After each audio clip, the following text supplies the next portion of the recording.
Muy buenos días. Que el Señor les bendiga a todos. El hermano Sanón ya les pidió que fueran al libro de Hechos capítulo 15, ¿verdad? ¿Están ahí ya? ¿Sí? Estamos centrados en el estudio de Hechos capítulo 15. Hoy veremos desde el versículo 22 al 42, si Dios lo permite, y terminaremos con el capítulo 15. A modo de resumen y introducción, vimos al comienzo del capítulo un conflicto doctrinal muy serio. ¿Lo recuerdan? ¿En la iglesia? ¿En qué iglesia fue este conflicto? En la iglesia de Antioquía. Porque algunos hombres que venían de Judea comenzaron a enseñar a los hermanos gentiles que debían circuncidarse y ¿qué más? Y guardar la ley de Moisés para ser salvos. Para ser salvos. Esto generó una fuerte discusión entre estas personas y Pablo y Bernabé, que estaban predicando el verdadero evangelio ya hace mucho tiempo en ese lugar. El mensaje del evangelio estaba siendo puesto a prueba, estaba siendo cuestionado. Ese era el asunto principal que se ha estado tratando en este capítulo 15. El auténtico evangelio que Pablo y Bernabé, ¿no es cierto?, predicaban. Entonces, el asunto que estaba en discusión es que la salvación es solo por gracia, por medio de la fe en Jesucristo, o era necesario tener que circuncidarse y guardar la ley de Moisés para ser salvo. Esa era la pregunta que busca responder este capítulo 15. Esa es la pregunta. Entonces, para poder resolver esta discusión, la iglesia en Antioquía toma una decisión y resuelve enviar a Pablo y a Bernabé a la iglesia de Jerusalén, donde estaban los apóstoles y los ancianos, porque tanto los apóstoles como los ancianos eran los encargados en cuidar la doctrina, lo que se estaba enseñando. Por eso la iglesia decide que este conflicto sea tratado en la iglesia en Jerusalén. Ahora, una vez que Pablo, Bernabé llegan a la iglesia de Jerusalén para tratar este asunto, se reúnen los apóstoles, se reúnen los ancianos y se reúne la iglesia en general, decían los textos que hemos visto, para tratar este asunto que estaba en cuestión. Y en medio de esa discusión se levanta y se pone en pie Pedro y les recuerda a la audiencia, ¿no es cierto?, al concilio, ¿no es cierto?, al concilio de Jerusalén, cómo ya Dios había resuelto este asunto, cómo Dios ya había mostrado su voluntad para que el evangelio llegara también a estos gentiles. Eso es lo que separa y da este testimonio Pedro. Él hace una referencia a lo que había ocurrido en Hechos 10 con Cornelio. Pedro explica básicamente 4 cosas fundamentales cuando él se para y da su testimonio. La primera es que Dios escogió a Pedro para que los gentiles escucharan el evangelio. Primer punto, ¿lo recuerdan? Segundo punto, Dios les dio el Espíritu Santo a los gentiles igual que a ellos, o sea, igual que a los judíos. Tercero, Dios purificó sus corazones por la fe, no por el cumplimiento de la ley, dice Pedro. Y cuarto, está en el versículo 11, vaya a verlo. Dice, antes creemos que por la gracia del Señor Jesús seremos salvos, dice Pedro. De igual modo que ellos. Entonces Pedro deja muy en claro que es el primero, ¿no es cierto?, que se pone en pie y empieza a dejar las cosas en claro, que Dios ya había resuelto este asunto, digámoslo de alguna forma, en el capítulo 10. Y hace mucho tiempo atrás, ¿no es cierto? Luego toma la palabra Pablo y Bernabé. Y ellos cuentan cómo el Señor había hecho señales y maravillas en el ministerio que ellos realizaban entre los gentiles. Y el hermano Mario explicaba muy bien que estas señales y maravillas eran para confirmar la palabra de Dios. Era para confirmar que ese proceso, que esta conversión de los gentiles era algo genuino, algo que venía de Dios, algo que venía del Espíritu Santo. Entonces Pablo y Bernabé respaldan el testimonio de Pedro. Ahora, después de escuchar estos testimonios de Pedro, de Pablo y de Bernabé, Jacobo, el medio hermano del Señor Jesucristo, o dicho de otra forma, Santiago, toma la palabra. Y eso fue lo que vimos la semana pasada. Y nos mostró entre el versículo 16 al 18, 3 puntos claves que él menciona. El primero, recuerden, estamos en un resumen. Dios prometió restaurar el tabernáculo de David. Esa fue una promesa. Y que esa restauración se cumpliría en Cristo Jesús, o sea, en el Mesías. Y como resultado de esa restauración, las naciones también tendrían la oportunidad de buscar a Dios por medio del Evangelio. Y de esta forma Dios formaría de entre los gentiles y los judíos un pueblo propio para sí, un solo pueblo. Por eso la salvación de los gentiles no era una desviación al plan de Dios, sino más bien su cumplimiento. Eso es lo que está diciendo Jacobo. Porque todo lo que Jacobo dijo fue una profecía del profeta Amós en el capítulo 9. Él toma la palabra Jacobo y pone las cosas en orden.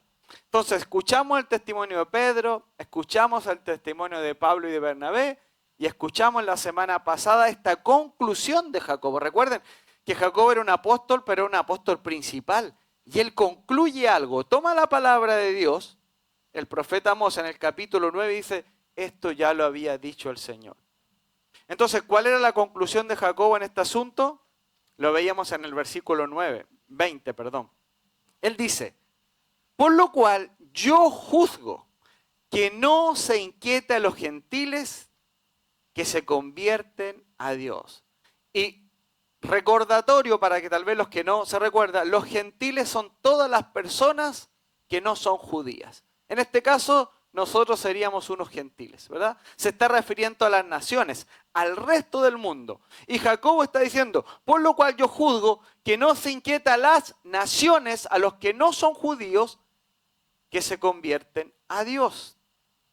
Y por el contexto se está refiriendo específicamente a exigir que los gentiles debían circuncidarse y cargar el yugo de la ley de Moisés.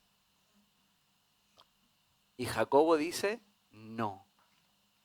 Por lo tanto, la decisión es clara.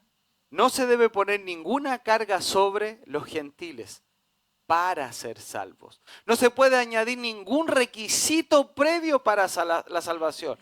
No es el evangelio y algo más que yo le puedo añadir, estaba diciendo Pedro, Pablo, Bernabé y ahora Jacobo. Sino solo la gracia por medio de la fe en el Señor Jesucristo, en Cristo Jesús. Solo la fe en Jesucristo. Ahora Jacobo terminará con algunas instrucciones prácticas en el versículo 21, lo vimos la semana pasada. Él le dice a los gentiles que se aparten de la contaminación de los ídolos, de fornicación, de ahogados y de sangre. Esto significa que ellos deben apartarse, abstenerse o ponerse de otra forma muy lejos de estas prácticas. Todo lo relacionado a la idolatría, todo lo relacionado con inmoralidad sexual, todo lo relacionado con ciertas prácticas que ocurrían durante estos cultos paganos. Por ejemplo, tomar animales, ahorcarlos para que la sangre no saliera de su cuerpo. Ellos debían estar lejos de estas prácticas y eso no era una sugerencia, era una instrucción, era una orden. Era un mandamiento claro de los apóstoles hacia los gentiles en este sentido. Ahora, estas tres prohibiciones estaban relacionadas entre sí, porque ocurrían durante cultos de adoración paganos, los cuales los gentiles acostumbraban a asistir. Por eso tiene que ver con la idolatría. Por lo tanto, lo que Jacobo está señalando es que los gentiles debían romper con todo ese pasado idólatra.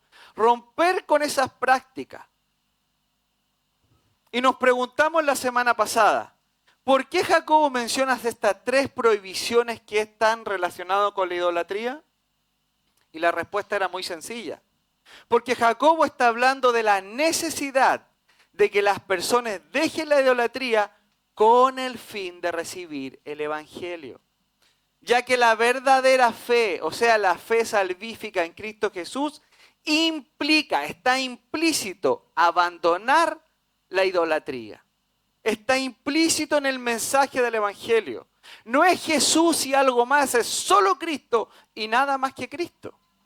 Entonces, estas provisiones que Jacob hace no solo buscan preservar la santidad de la iglesia. Jacobo está estableciendo un estándar moral claro para estos nuevos creyentes gentiles.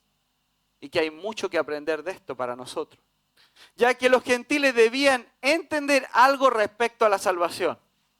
Y es que Jesús no es una deidad más pagana en la cual ellos puedan sumar a su lista de dioses.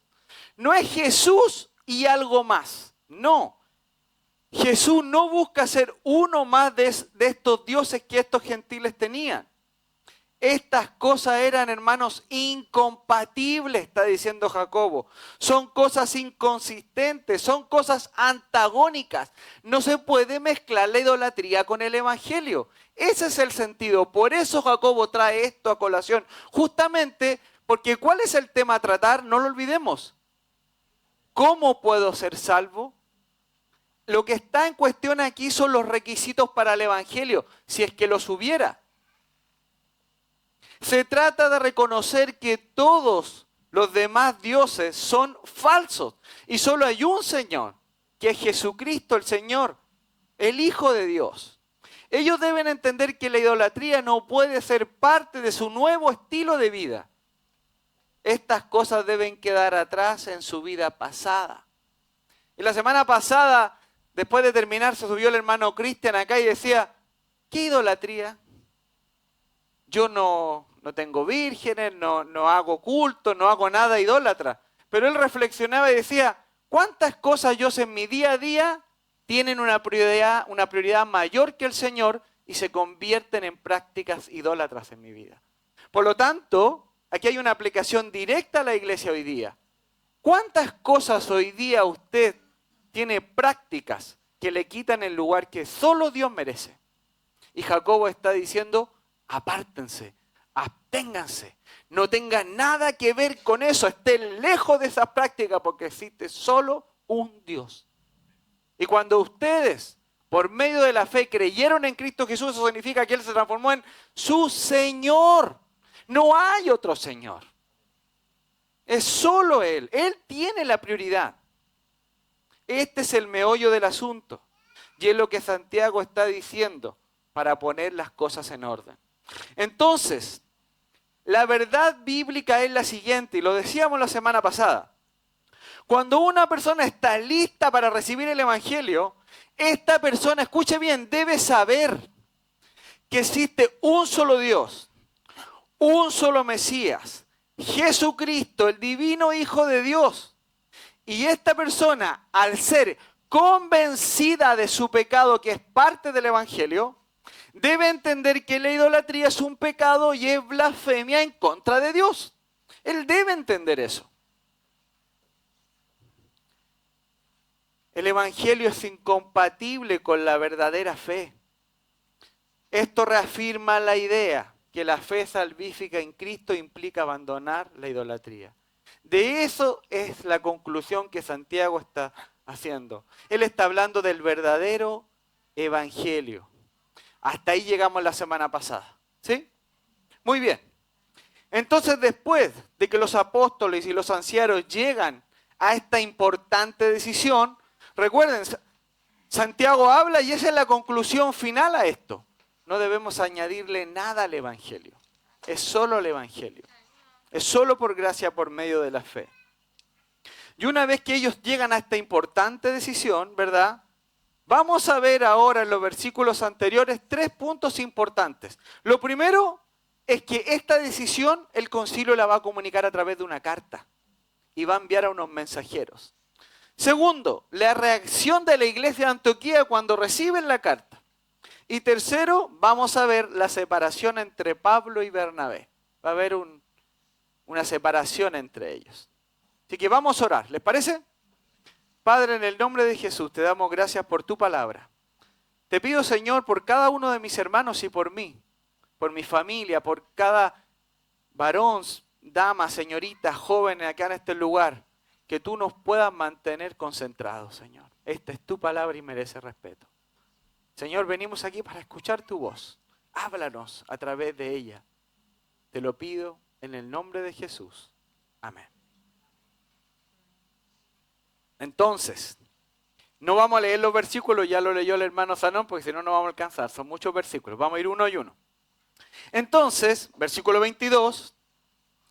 Entonces pareció bien a los apóstoles y a los ancianos, con toda la iglesia, elegir de entre ellos varones y enviarlos a Antioquía, con Pablo y Bernabé. Fíjense a quién eligieron. A Judas, que tenía por sobrenombre Barsabás, y a Silas, varones, escuche, principales entre los hermanos. Entonces hubo una conclusión en el concilio de Jerusalén, liderado por Jacobo, obviamente, y ellos toman una decisión de respaldar el evangelio predicado por Pablo y Bernabé. Ellos lo van a respaldar. Ellos van a poner un sello a ese evangelio que se está predicando en esa región.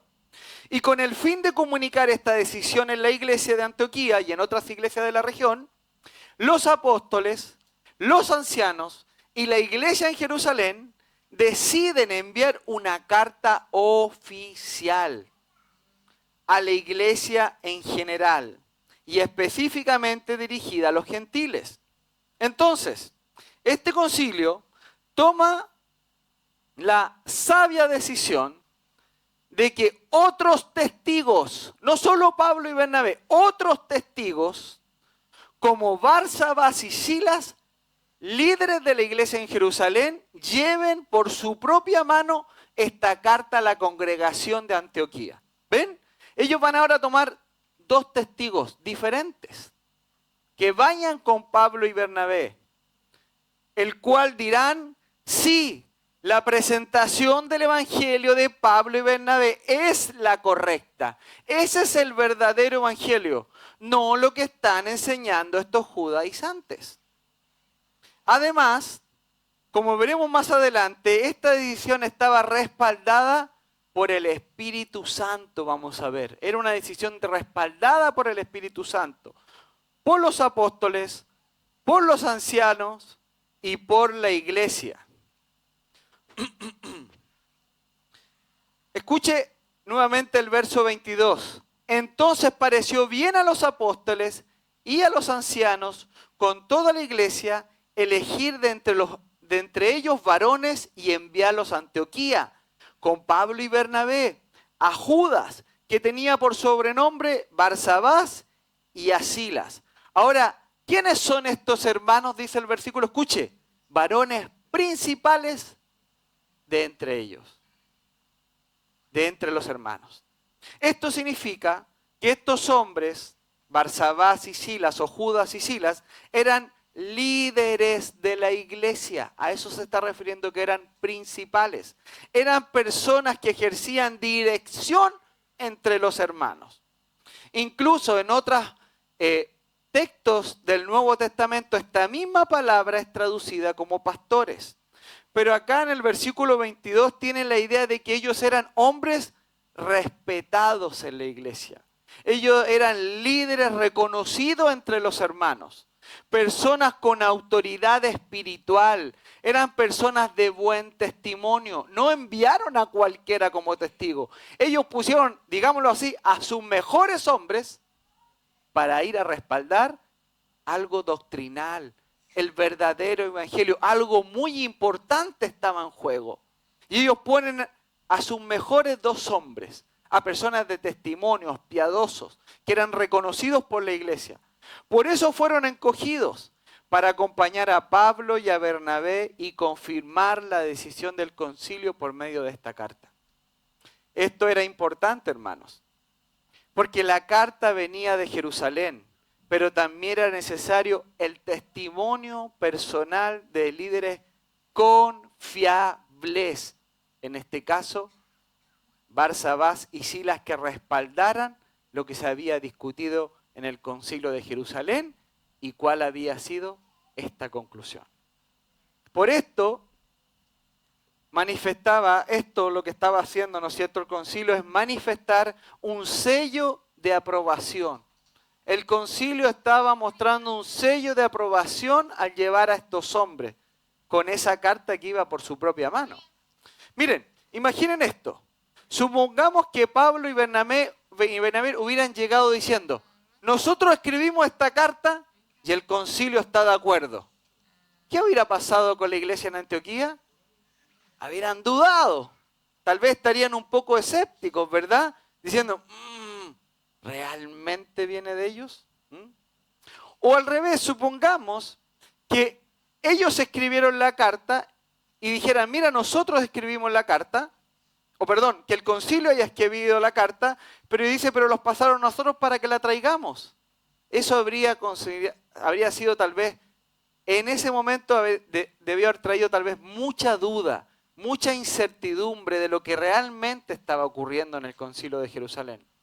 Por eso, el concilio sabiamente decide enviar a 2 testigos adicionales para que no quedara ninguna duda de cuál había sido la resolución de este conflicto.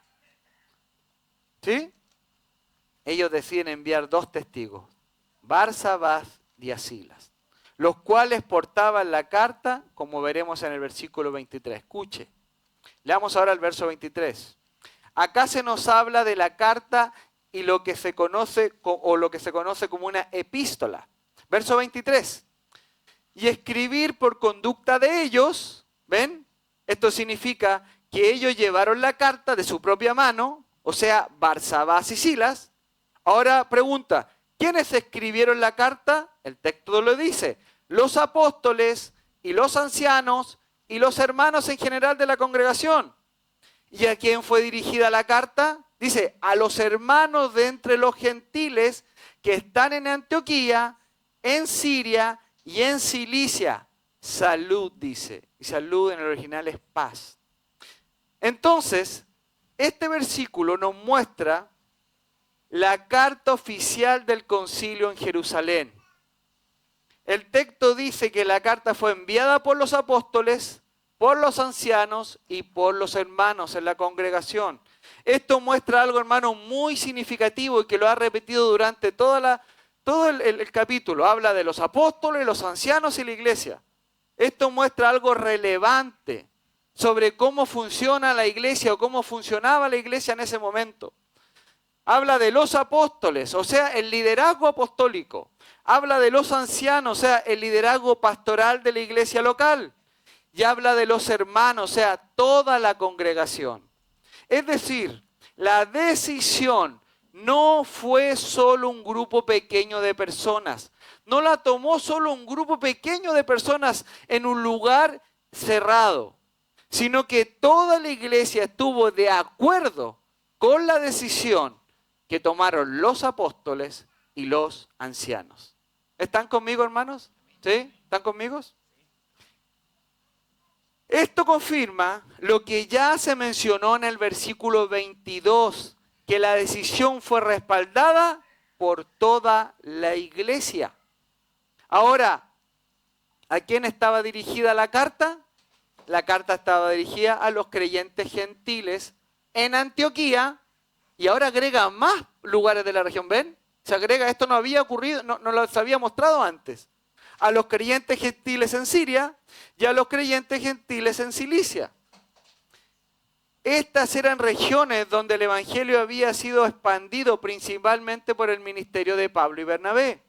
Esto muestra, hermanos, que el problema de la circuncisión y esto de guardar la ley no afectaba solo a Antioquía, sino a varias iglesias en la región. Entonces, como se dice en buen chileno, estaba la embarrada con este tema. Este rumor y este nuevo evangelio se había expandido por toda la región. Por eso esta carta ahora obviamente va a Antioquía, pero también a otras iglesias. Y va respaldada por 2 testigos principales, personas de testimonio que van con Pablo y Bernabé. ¿Por qué? Porque es algo importante, porque es algo relevante para la iglesia. Luego dice, a los hermanos de entre los gentiles. Y esto es muy significativo acá. La iglesia en Jerusalén llama hermanos a los creyentes gentiles. Y me encanta eso. Hermanos. Esto afirma que los gentiles son plenamente parte de la familia de Dios, sin necesidad de hacerse judíos prosélitos. ¿Ven? ¿Ven todos los detalles que nos van entregando los versículos? Esto reafirma la conclusión del concilio. Ya desde el inicio la carta dice que la salvación es por gracia, por medio de la fe, por eso los considera hermanos. Pasemos al verso 24. Por cuanto hemos oído que algunos que han salido de nosotros, a los cuales no dimos orden, os han inquietado con palabras, perturbando vuestras almas, mandando circuncidaros y guardar la ley. Este versículo es muy importante porque la iglesia en Jerusalén aclara oficialmente el origen del problema. Este es el origen del problema. El texto dice, algunos que han salido de nosotros. Pero el punto clave acá es que estos que salieron de Jerusalén no representaban la posición oficial de los apóstoles. El texto dice que algunos que han salido de nosotros, a los cuales no dimos orden. Ellos salieron de este grupo, de esta iglesia, pero nosotros no les dimos esa instrucción. Nosotros no respaldamos esa doctrina, nosotros no respaldamos ese evangelio que ellos están predicando. Los apóstoles están dejando bien claro cuál es el origen. Esto es algo particular de ese grupo de hermanos. Aquí está la aclaración importante. Los apóstoles y los ancianos declaran que esas personas no fueron enviadas por ellos. No fueron enviadas por ellos. Es decir, estas personas actuaron por iniciativa propia, como se dice. Ellos hablaron sin la autoridad apostólica que debían hablar en ese tiempo. Eran los apóstoles, la iglesia en Jerusalén, la que enviaba a estas personas. Por eso el concilio desautoriza esta enseñanza que ellos estaban llevando. La desautoriza claramente en la carta. Esto era crucial para restaurar, hermanos, la confianza entre la iglesia de Antioquía con los gentiles. Era claro aclarar este asunto. Luego dice, os han inquietado con palabras. Y la palabra inquietar transmite la idea de causar confusión, de generar preocupación, de crear conflictos espirituales. O sea, sus enseñanzas habían provocado inestabilidad espiritual en la iglesia. Y no solo espiritual, sino que había generado conflictos, ¿verdad? Luego dice, perturbando vuestras almas. Y esta expresión es aún más fuerte y aún más profunda. Significa literalmente trastornar profundamente. Ellos los trastornaron con esta enseñanza profundamente el espíritu de estas personas. Esto no era algo trivial en la iglesia. La iglesia se empezó a confundir espiritualmente. Esto significa que no era solo una discusión teológica. Esta situación estaba afectando la seguridad espiritual de estos creyentes. Estas personas estaban siendo afectadas espiritualmente. Su relación con Dios estaba siendo dañada por esta falsa enseñanza. Luego dice, mandando circuncidaros y guardar la ley. Esto equivale a decir que la fe en Cristo no era suficiente para salvarse. Que había que incluir en otras cosas, como la circuncisión y guardar la ley. Entonces, la conclusión es la siguiente. La iglesia en Jerusalén reconoce que algunas personas salieron de su entorno, o sea, salieron de ellos, enseñando que los gentiles debían circuncidarse y guardar la ley, algo que era incorrecto. Sin embargo, tanto los apóstoles como los ancianos y la iglesia en Jerusalén aclaran que ellos nunca dieron esa orden. No fueron instruidos por ellos. Por lo tanto, esta enseñanza había perturbado a los creyentes, por lo que era necesario corregir y reafirmar la verdad del evangelio. El verdadero evangelio que Pablo y Bernabé habían estado enseñando en esa región hace mucho tiempo. Entonces, de cierta forma, ¿qué están haciendo? Respaldando a Pablo y a Bernabé en su ministerio. No solo con la carta, sino enviando 2 testigos más. Y eran personas respetadas, de buen testimonio los que lo acompañaban. Luego dice el verso 25 y 26. Nos ha parecido bien, habiendo llegado a un acuerdo, elegir varones y enviarlos a vosotros con nuestros amados Bernabé y Pablo. ¿Ven? Además, Pablo y Bernabé no eran cualquier persona, eran amados por la iglesia en Jerusalén. 26. Hombres que han expuesto su vida por el nombre de nuestro Señor Jesucristo. O sea, estas no son personas comprometidas, Pablo y Bernabé. El texto da 2 expresiones comunes entre sí. Él dice, nos ha parecido bien habiendo llegado a un acuerdo. Estas expresiones muestran que la decisión fue reflexionada y deliberada. Hubo un acuerdo. Los líderes de la iglesia escucharon los testimonios, consideraron las escrituras y luego llegaron a una conclusión común entre ellos. Y en el griego da la idea de estar unánimes o en un sentir común. Esto es muy significativo porque en el principio del capítulo, ¿qué había ocurrido? Muchas dificultades, muchos problemas, no solo en la iglesia de Antioquía, sino cuando llegaron a Jerusalén. Recuerden que el texto dice que después de mucha discusión, o sea, hubo un alboroto, hubo un problema. Sin embargo, esto está mostrando que ahora hay unidad. Ahora hay un acuerdo común entre todos. Antes había separación, ahora hay un acuerdo común. Entonces, los apóstoles, los ancianos y la iglesia alcanzaron unidad en esta decisión. Esto muestra cómo la iglesia primitiva buscaba discernir juntos, todos juntos, cuál era la voluntad de Dios en este asunto. Entonces, lo que vemos acá es una confirmación por parte del concilio en Jerusalén. Y ellos están comisionando a Barsabás y a Silas para que fueran con Pablo y Bernabé y confirmaran su ministerio. El texto dice que ellos eligieron varones y los enviaron a la iglesia de Antioquía. Esto significa que la iglesia decide enviar representantes oficiales junto con Pablo y Bernabé. Y estos hombres tenían 2 funciones principales. La primera ya la sabemos, ¿cuál era? Llevar la carta del concilio, llevar la carta. Esta carta no iba en manos de Pablo y Bernabé. Esta carta iba en manos de Silas y Barsabás. Ahí iba la carta. Y el segundo propósito era que estos hermanos confirmaran verbalmente la decisión del concilio, como dice la hermana. Confirmarlo verbalmente, que dieran su testimonio en la iglesia. Esto aseguraba que el mensaje fuera transmitido con autoridad, pero también con claridad. Podría darse una mala interpretación a veces en las cartas. ¿Ha visto cuando intenta resolver un problema por el WhatsApp? No funciona. Tiene que hablar personalmente. Entonces ellos lo escriben y si se les quedó una coma, un punto, un signo de interrogación, no hay problema. Van estos 2 testigos para que digan de su propia boca, verbalmente, cuál es la conclusión del concilio. ¿Ven que era una decisión sabia? ¿Por qué fue una decisión sabia? Porque estaban buscando la voluntad de Dios. Porque fueron guiados por el Espíritu Santo.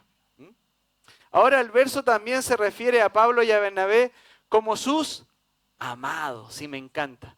Ellos no eran cualquier persona, ya que el versículo 26 dice que eran hombres que han expuesto su vida por el nombre de nuestro Señor Jesucristo. Esto quiere decir que Pablo y Bernabé eran personas totalmente comprometidas. ¿Escuchó, hermano? ¿Cuán difícil es escuchar hoy día esa palabra, compromiso? Pablo y Bernabé eran personas totalmente comprometidas con el ministerio del Evangelio, en el nombre de Jesucristo, al punto que no les importaba entregar su vida, están diciendo ellos. Esta discusión que se armó entre ustedes Cuidado, porque Pablo y Bernabé son personas comprometidas con Cristo, comprometidas con el Evangelio. No es un juego. Ellos no están discutiendo como que esto fuera una conversación más y hacer problemas en la iglesia. Al punto que ellos son capaces de dar su vida por el Evangelio. El viernes pasado compartíamos en el grupo pequeño y salió exactamente ese tema. ¿Seremos capaces de dar nuestra vida por el Señor? Realmente, cuando en situaciones críticas, ¿somos realmente de honrar a nuestro Señor? ¿No importa la burla? ¿No importa las consecuencias? ¿Somos realmente personas comprometidas como estos hombres? Ellos estaban comprometidos con el carácter y la autoridad del Señor Jesucristo, porque dice en el nombre. ¿Ven?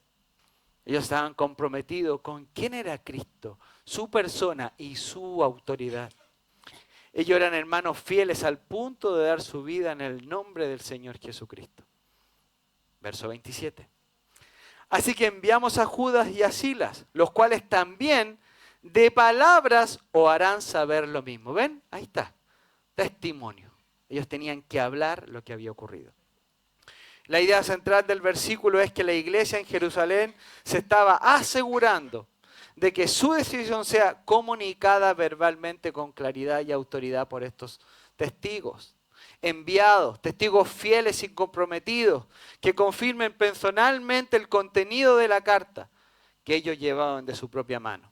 Entonces vemos que hay unidad entre los apóstoles, unidad entre los ancianos, unidad entre la iglesia de Jerusalén y unidad entre Pablo, Bernabé y estos dos testigos. Hay unidad en todo ese grupo en esta decisión.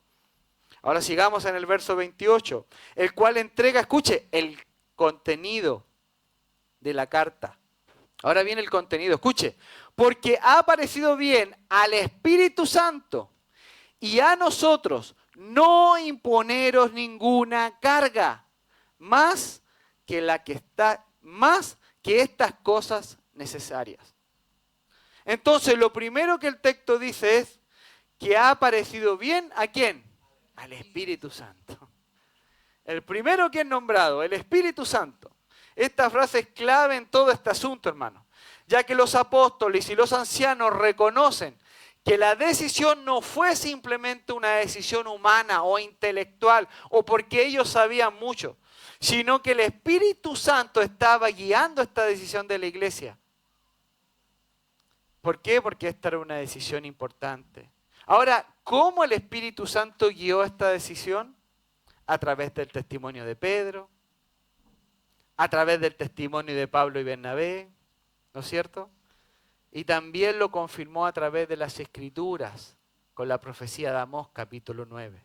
Es decir, la iglesia discernió la obra del Espíritu Santo y la revelación bíblica. ¿Ven? ¿Ven por qué yo siempre les digo que debemos ser sensibles a la voz del Espíritu Santo? Hermanos, el Espíritu Santo mora dentro de cada creyente. ¿Sabe qué significa que mora? Que vive.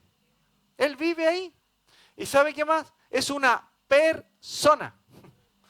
¿Entiendes? Es una persona que está ahí todo el día contigo.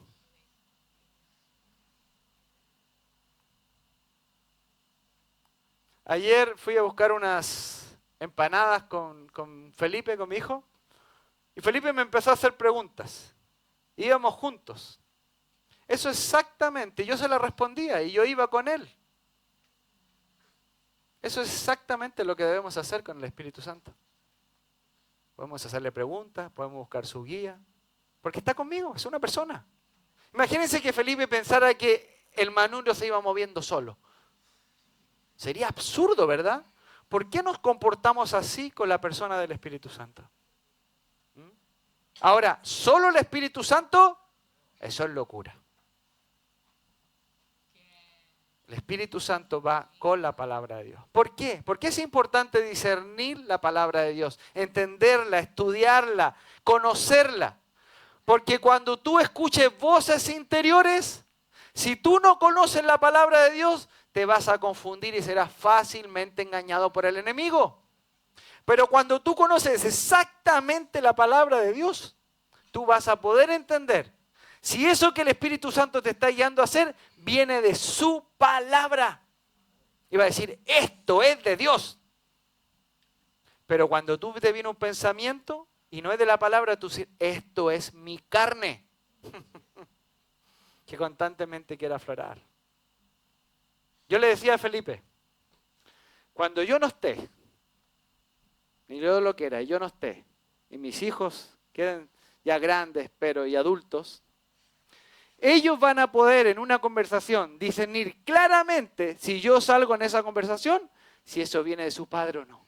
¿Saben por qué? Porque me conocen. Ellos van a decir, eso que están diciendo es exactamente lo que pensaba mi papá. O van a poder decir, no, eso no es lo que mi papá me enseñó. ¿Entiendes? Porque me conocen.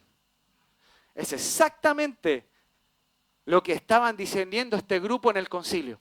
Conocían la palabra del Señor y se dieron cuenta que cuando hablaba Pedro, cuando hablaba Pablo y Bernabé, cuando habló Santiago, citando las Escrituras, dijeron, esto viene del Espíritu Santo, al punto que queda registrado por Lucas.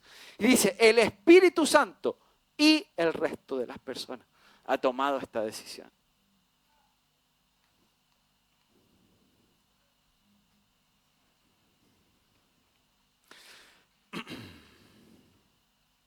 Entonces la iglesia discernió la obra del Espíritu Santo y la revelación bíblica. Leamos nuevamente el verso 28. Porque ha parecido bien al Espíritu Santo y a nosotros no imponer ninguna carga. ¿Escuchó? No imponer ninguna carga, subraye eso. Más que estas cosas necesarias. Ahora, ¿cuáles eran estas cosas necesarias a las cuales Jacobo se refiere? Verso 29. Que os abstengáis de lo sacrificado a los ídolos, de sangre, de ahogados y de fornicación, de las cuales cosas si os guardáis bien, haréis, pasadlo bien. Estas son las mismas cosas que Jacobo dijo en el verso 20, pero están ordenadas de una manera diferente. Pero tienen el mismo sentido de idolatría. Son prácticas idólatras. En otras palabras, la carta está diciendo, hermanos gentiles, no tengan nada que ver con la idolatría. Ese es básicamente el mensaje. Aléjense, apártense de eso. Si ustedes quieren continuar practicando la idolatría, entonces no pueden ser salvos.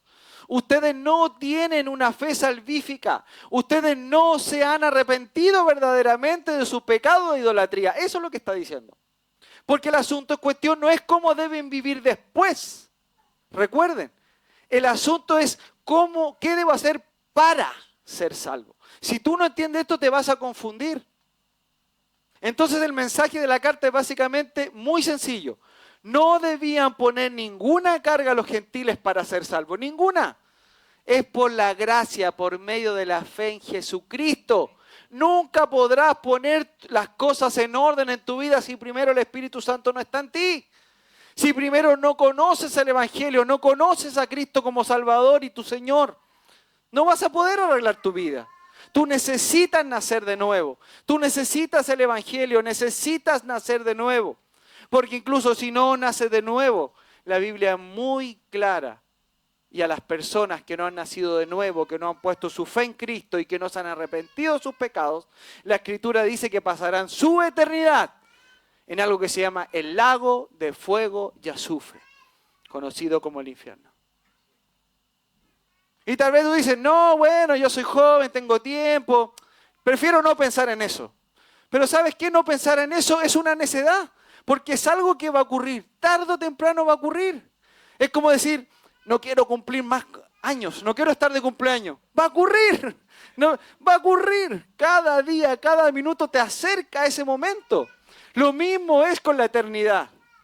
Hebreos 9:27 dice, y de la manera que está establecido para los hombres, en que mueran una sola vez y después de esto el juicio. ¿Ven? Esa es la verdad bíblica, eso es lo que debes escuchar, eso es lo que debes entender.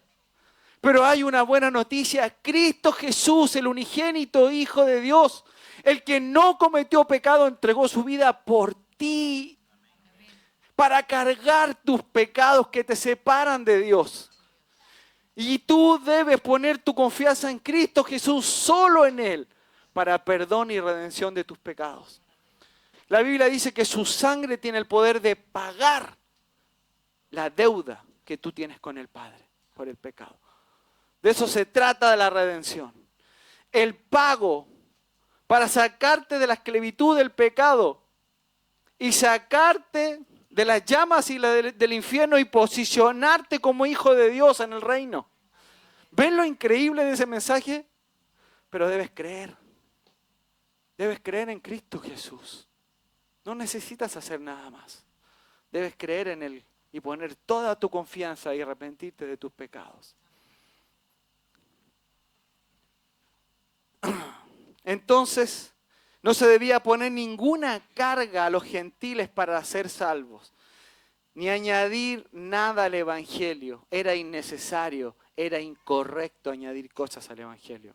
Dicho de otra manera, crean en el Evangelio de la gracia que Pablo y Bernabé le estaban enseñando. Ese era el mensaje de la carta. Y además deben abstenerse de cualquier tipo de idolatría si realmente son salvos. Verso 30-31. Así pues, los que fueron enviados descendieron a Antioquía y reuniendo a la congregación entregaron la carta. Entonces el plan se cumplió. Ellos fueron comisionados para entregar la carta y eso hicieron, pues, obedientes. Ellos entregaron la carta a la iglesia y habiendo leído la carta, escuche, versículo 31, se regocijaron por la consolación. Ahora, ¿por qué se regocijó la iglesia en Antioquía al recibir esta carta? Hermanos, ellos se regocijaron porque la carta decía que la salvación no dependía de ellos. ¡Qué buena noticia! Imagínense cómo ellos estaban turbados de poder cumplir esa ley que no la podían hacer. Una serie de requisitos. Circuncidarse físicamente, hacer un pacto, un compromiso con esa ley.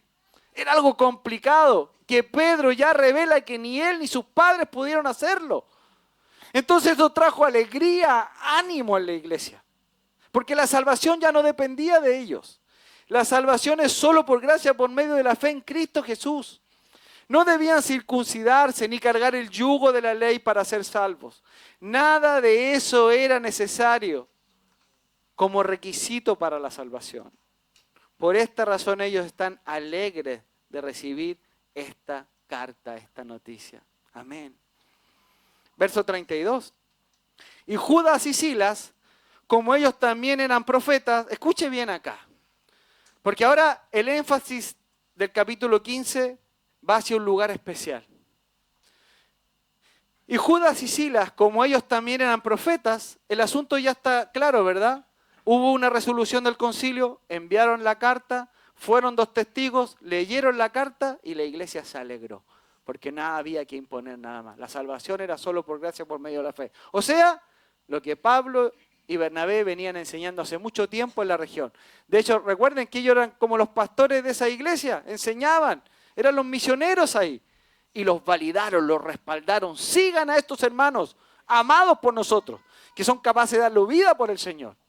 Dicho eso, dice el verso 32.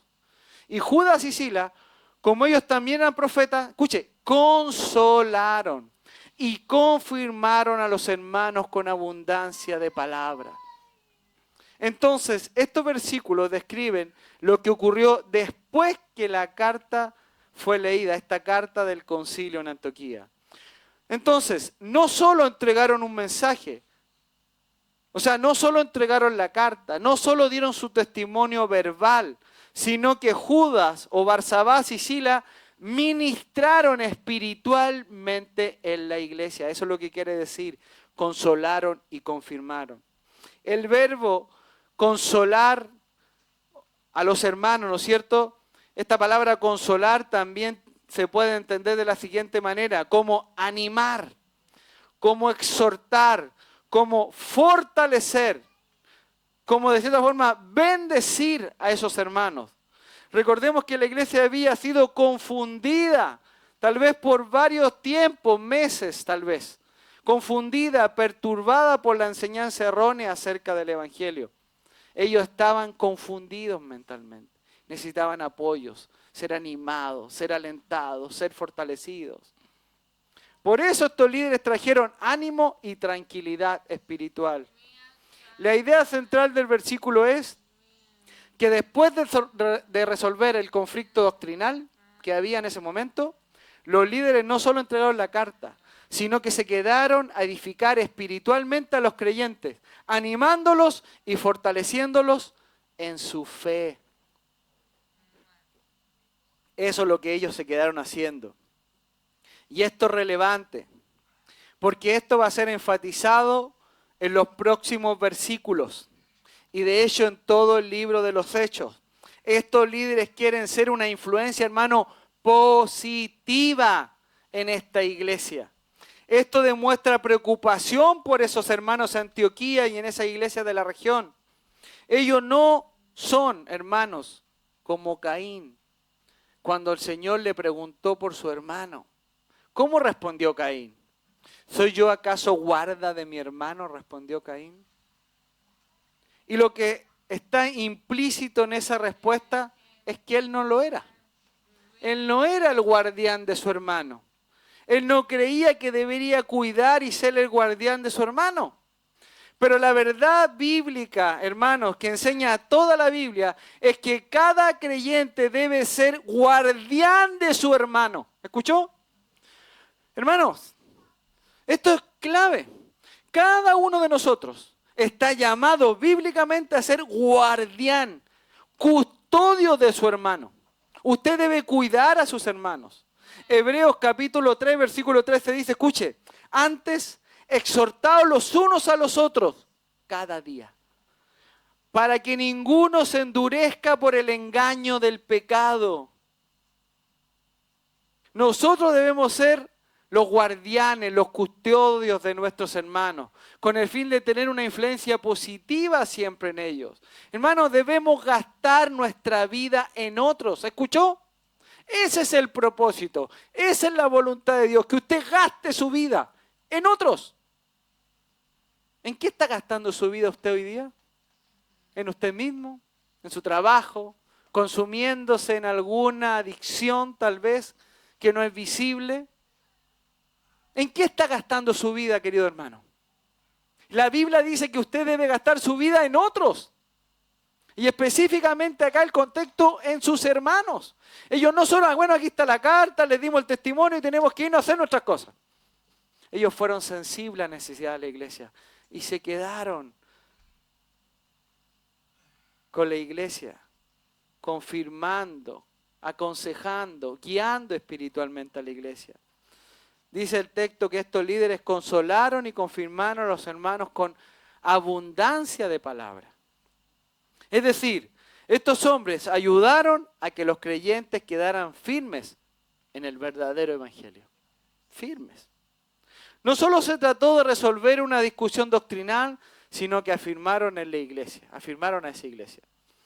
Esto se puede entender, hermanos, como esto de afirmar, de cuidar, de fortalecer, como cuando usted toma una planta y la entierra. ¿Ha tomado una planta? Yo ahora estoy rejardinero. Mi hijo me dice, otra planta más. Ahora me resulta. Tomar una planta, ponerla en un macetero y cuidarla, abonarla, regarla, con el fin y la esperanza de que esa planta eche raíces, pueda crecer, pueda madurar al punto de echar frutos. Ese es el sentido de lo que se está diciendo acá. ¿Ve? Cuidarlo. Y acá es lo mismo que está ocurriendo. Consolaron y conformaron, o sea, fortalecieron a los hermanos para que ellos pudieran crecer, madurar en su fe al punto de que esta iglesia pudiera dar frutos. Ese fue el sentido. Verso 33. Y pasando algún tiempo allí, fueron despedidos en paz por los hermanos para volver a aquellos que los habían enviado, o sea, volver a Jerusalén. Entonces, después de pasar un tiempo en Antioquía, Barsabás y Silas son enviados a regresar a Jerusalén. Y la expresión despedidos en paz era una forma de decir que el problema doctrinal que comenzó al inicio del capítulo terminó en paz y hubo edificación y unión en la iglesia. Luego dice el verso 34-35. Mas a Silas le pareció bien el quedarse allí. Y Pablo y Bernabé continuaron en Antioquía, enseñando la palabra del Señor y anunciando el Evangelio con otros muchos. Entonces, Silas decide quedarse en Antioquía, no se va, dice yo me quedo. Junto con Pablo y Bernabé, mientras estos últimos hacían dos cosas. Enseñando la palabra del Señor, esto implica instruir a los creyentes, profundizar en la doctrina, fortalecer a la iglesia en la palabra del Señor, pero además ellos continuaron anunciando el Evangelio. Además, Lucas menciona algo adicional al final del verso. Escuche, él dice que Pablo y Bernabé anunciaban el Evangelio con otros muchos. ¿Quién eran esos otros muchos? La iglesia. La iglesia. Es decir, con más personas de la iglesia. O sea, había más hermanos participando en este ministerio de Pablo y Bernabé que tenía que ver con alcanzar almas para el Señor Jesucristo. Lo que muestra que esta obra no dependía solo del liderazgo de la iglesia. En este caso, Pablo y Bernabé, sino de toda la comunidad de creyentes. Por esta razón el texto dice que ellos anunciaron el Evangelio con otros muchos. Ahora es muy significativo el orden que Lucas le da al ministerio de Pablo y de Bernabé. Él dice que ellos enseñaban la palabra del Señor y anunciaban el Evangelio. O sea, primero la enseñanza de la palabra de Dios. Esto significa tener un fundamento correcto, la doctrina correcta, ya que una persona debe tener un fundamento verdadero para recibir el Evangelio. Eso es de lo que se está tratando en este capítulo. Ya que una persona debe tener un fundamento correcto, un fundamento verdadero para poder recibir el Evangelio. Esto nos recuerda que el Evangelio, hermano, no es un mensaje vacío. El Evangelio tiene contenido y tiene un contenido doctrinal. Las personas deben conocer quién es Dios, quién es Jesucristo, el problema del pecado, la obra de Cristo en la cruz, su resurrección y la necesidad de arrepentimiento y de fe. Solo cuando estas verdades son comprendidas por esta persona o por una persona, puede responder verdaderamente al Evangelio y abandonar la idolatría, como es el contexto que se está viendo acá. El Evangelio no es un mensaje, hermanos, emocional, sino una verdad que se debe entender. ¿Sí? ¿Me sigue? Obviamente, ¿quién no se emocionó tal vez? Pero el Evangelio no es eso. Es una verdad que debe ser comprendida. Verso 36. Y después de algunos días, Pablo dijo a Bernabé: volvamos a visitar a los hermanos en todas las ciudades en que hemos anunciado la palabra del Señor, para ver cómo están. ¿Ven la línea hacia dónde va nuevamente? El verso dice que Pablo dijo: volvamos a visitar a los hermanos. Nuevamente, preocupación por la iglesia. Este verso, o esta palabra, o este verbo visitar, tiene la idea de ir a ver personalmente a los hermanos, pero con un sentido, escuche, de examinar, de inspeccionar, de verificar, con un sentido como de escrutinio. Yo quiero ver específicamente, mis hermanos, cómo están profundamente. Yo quiero inspeccionar sus vidas. Esto muestra algo muy importante sobre el corazón de Pablo, hermanos. Su preocupación no era solo por la predicación del Evangelio, sino también por cuidar a la iglesia de los nuevos creyentes. ¿En cómo estaban ahora? En su madurez espiritual. Porque ya eran iglesia, recuerdan, vamos a ir a visitar a los hermanos, los que ya conocieron al Señor. En palabras simples, esto es discipulado, ayudarlos a crecer en la vida cristiana. ¿Y cómo? Con la palabra de Dios. No hay otra forma de ayudar a crecer a otra persona. Discipulándolo, aprendiendo de la palabra de Dios. Y eso es lo que Pablo quiere hacer. Volvamos, le dice a Bernabé, para ver cómo están. Lo que el texto nos está enseñando es que debemos preocuparnos por nuestros hermanos. Como lo decía anteriormente en el versículo 32, nosotros debemos ser los guardianes de nuestros hermanos. Esta frase, para ver cómo están, revela la preocupación de Pablo por estos hermanos. Él quería saber si estaban firmes en la fe, si estaban creciendo espiritualmente tal vez, y si estaban enfrentando tal vez pruebas y dificultades. Recordemos que muchas de estas iglesias habían nacido en medio de la persecución, ¿lo recuerdan? Entonces Pablo propone a Bernabé volver a visitar a estas iglesias que ambos tal vez habían fundado durante su primer viaje misionero. Esto muestra que el ministerio misionero, ¿no es cierto?, de Pablo y de Bernabé no consistía solo en la predicación del Evangelio, sino también en cuidar y fortalecer a estos nuevos creyentes. La idea era visitarlos para afirmarlos doctrinalmente, a lo cual Bernabé estuvo de acuerdo, pero él quería llevar a Juan Marcos. Verso 37-38, ya estamos terminando. Y Bernabé quería que llevasen consigo a Juan, el que tenía por sobrenombre Marco. Pero Pablo no le pareció bien llevar consigo al que se había apartado de ellos desde Panfilia y no había ido con ellos a la obra. Entonces, vemos que Bernabé estuvo de acuerdo con Pablo en ir a visitar a estos hermanos, pero Bernabé quería llevar nuevamente a Juan Marcos a este viaje misionero. Recordemos que Juan Marcos, ¿no es cierto?, los había abandonado en el primer viaje misionero a Pablo y a Bernabé, en ese primer viaje. Pero nosotros conocemos a Bernabé. Nosotros conocemos el carácter de Bernabé. Recuerden, ¿qué significaba el nombre Bernabé? Hijo de consolación.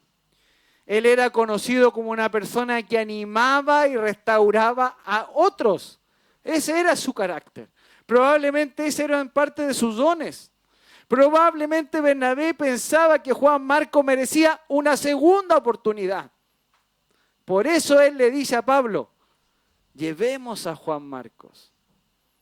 Pero el verso 38 nos dice que Pablo no le pareció bien llevar consigo al que se había apartado de ellos desde Panfilia. Entonces Pablo no estaba de acuerdo porque Juan Marcos los había abandonado en ese primer viaje. Probablemente Pablo, y digo probablemente porque es una especulación, la Biblia no lo dice, probablemente Pablo dijo, yo no quiero llevar consigo, yo no quiero llevar en este viaje a una persona que hoy día está y que mañana no está. Yo quiero a alguien verdaderamente comprometido. ¿Cuánto cuesta encontrar gente así? Verdaderamente comprometido. Al parecer Juan Marcos más adelante se convierte en esta persona verdaderamente comprometido que Pablo esperaba. Al punto que Pablo en 2 de Timoteo capítulo 4 versículo 11 tuvo que reconocer la necesidad de Juan Marcos. Él dice, traigan a Juan Marcos porque me es útil para el ministerio. ¿Ven? Pero bueno, en este momento él no pensaba de esta forma y todavía él consideraba que era un hombre que los había abandonado. Entonces hubo un desacuerdo entre ellos, versículo 39. Y hubo tal desacuerdo entre ellos que se separaron el uno del otro. Bernabé tomó a Marcos y navegó a Chipre, y Pablo recogió a Silas y salió encomendado por los hermanos a la gracia del Señor. Y pasó por Siria y Cilicia, confirmando a las iglesias. Nuevamente sale la misma palabra. Confirmando, fortaleciendo, guiando. ¿Ven el énfasis hacia dónde va en los últimos versículos de la Biblia? Este capítulo. Entonces lo que vemos acá es una separación entre Pablo y Bernabé. Bernabé se lleva a Juan Marcos a Chipre y Pablo toma a Silas y continúa la misión por Siria y Cilicia. Curiosamente, el resultado fue que la obra misionera se multiplicó. En vez de un viaje misionero, ahora tenemos 2 viajes misioneros. Antes había un equipo, ahora hay 2 equipos. Esto significa, hermanos, que Dios puede seguir obrando a pesar de las dificultades humanas. Dios sigue con su plan, hermanos. Ahora, para finalizar, Dice el texto, y pasó por Siria y Cilicia confirmando a la iglesia. Y vemos que nuevamente aparece la palabra confirmar. Esto significa fortalecer, afirmar y dar apoyo para que la iglesia pueda crecer. Entonces el énfasis de estos últimos pasajes claramente es que debemos fortalecer, apoyar y sostener a nuestros hermanos. Fíjense, apenas se resolvió el problema, como que todos dijeron, sigamos lo nuestro. ¿Qué hicieron los dos testigos que venían de Jerusalén? Ayudar a los hermanos en su fe. ¿Qué hizo Pablo y Bernabé?